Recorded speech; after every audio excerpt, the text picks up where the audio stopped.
Мансур Байбуртлы посвятил всю свою жизнь кинодокументалистике. Он родился в 1909 году в Бахчисарае в семье видного крымско-татарского ученого-лингвиста, учителя и писателя Яя Наджи Байбуртлы. Первые творческие шаги будущий кинооператор делал в газетах Крыма в качестве фотокорреспондента. Он занимался фотографией, он любил фотографию. Во-первых, в совершенстве знал всю технику фотографий. Здесь какой-то он называл, какой-то был очень учитель какой-то, значит, который вот молодежи преподавал это. И вот он заболел этим делом. Здесь какое-то время он якобы работал на Ялтинской киностудии.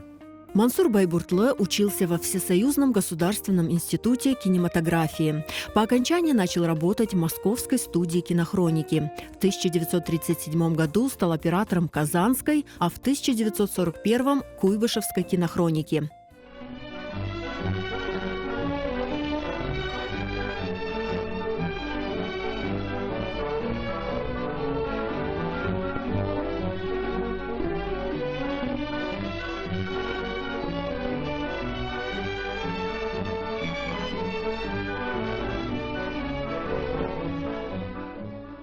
В 1943 году, за год до депортации его народа из родного Крыма, Мансура призвали на фронт.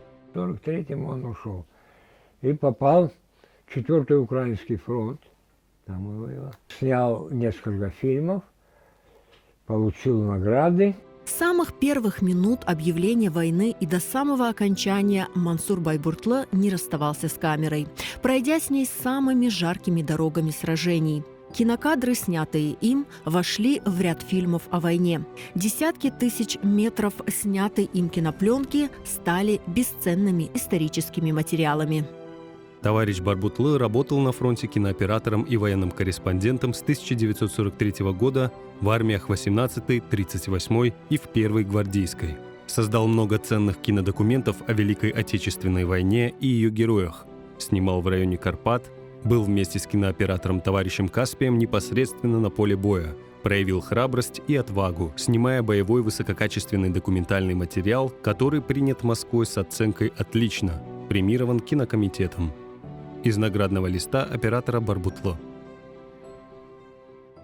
«Военная хроника» — это вам не художественный фильм, писал Сущинский. Оператор Мансур Барбутлы и бывший шофер Владимира Сущинского Николай Машинцев. Мы сидели, сейчас я точно не помню, в каком-то помещении, но это после освобождения Ужгорода. Да.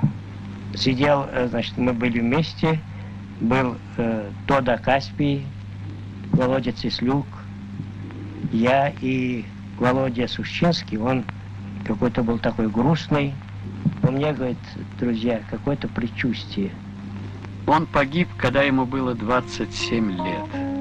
Мансур Байбуртлы был награжден медалями и орденом Отечественной войны второй степени, но заслуги не спасли его от ссылки. После войны он вернулся в Москву, но в 1946 году вместе с семьей вынужден был уехать в Таджикистан.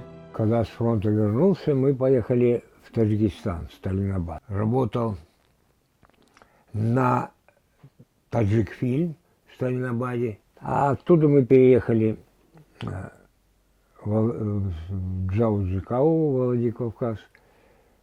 Это 49-й год. В Северо-Кавказской студии кинохроники. Он там проработал 33 года. Мансур Байбуртлы работал на Северо-Кавказской студии кинохроники режиссером и оператором до 75 лет. Неутомимый солдат кинохроники. Так отзывались о нем коллеги.